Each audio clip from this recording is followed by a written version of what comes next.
Let me start with where I am.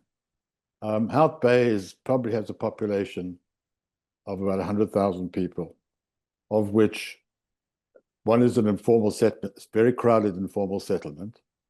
One part is a less crowded semi-informal settlement, and then there's the main formal part.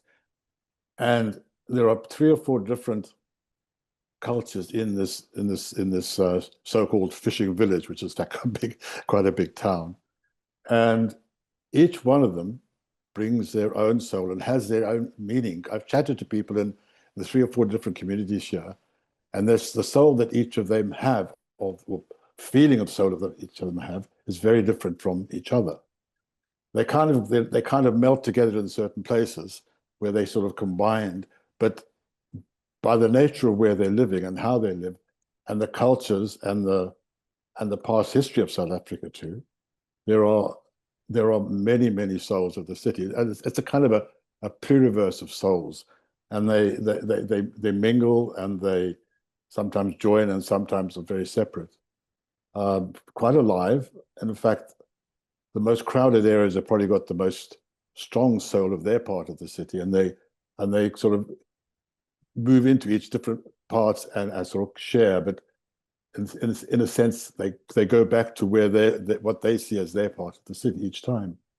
And then this, of course, Hout Bay, which is just part of the greater Cape Town, about 20 kilometers from the CBD, is part of another series of villages and areas, and each of those has a separate soul. So when I look at souls, I think we need to be careful that we don't try and make it the soul of the city, but the fact that there are many souls of the city, and they will be perceived by different people in different ways. And also the environmental here, the whole nature of South Africa has developed out of conflict, and most of the people living in this area where I am are immigrants. There are very few original South Africans here. The San and the Victoria, they tend to be more on the other side of the mountain, and they're still there, but very discriminated against still in terms of how they are. So to me, Cape Town has a strong soul, but it's not a soul. It has a pluriverse of souls, and depending on who you are and what you are, and which part you live in, that operates, and they're not all even defined in the same way very often.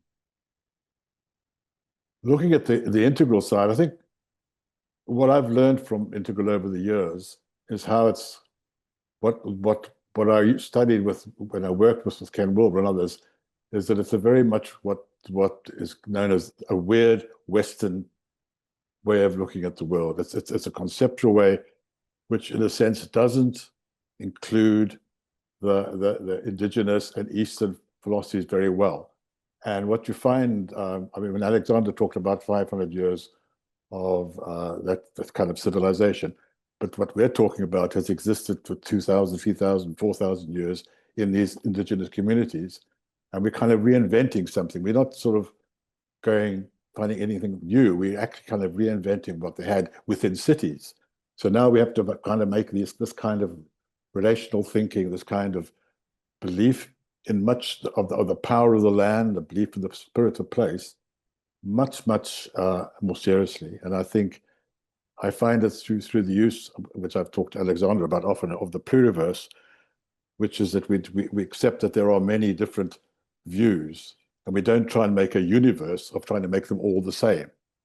And it's a way that we can actually make them tuned together, and so that we don't have a universal soul of the city. And I think that's the one lesson I've learned over the last year or so of doing research in this area.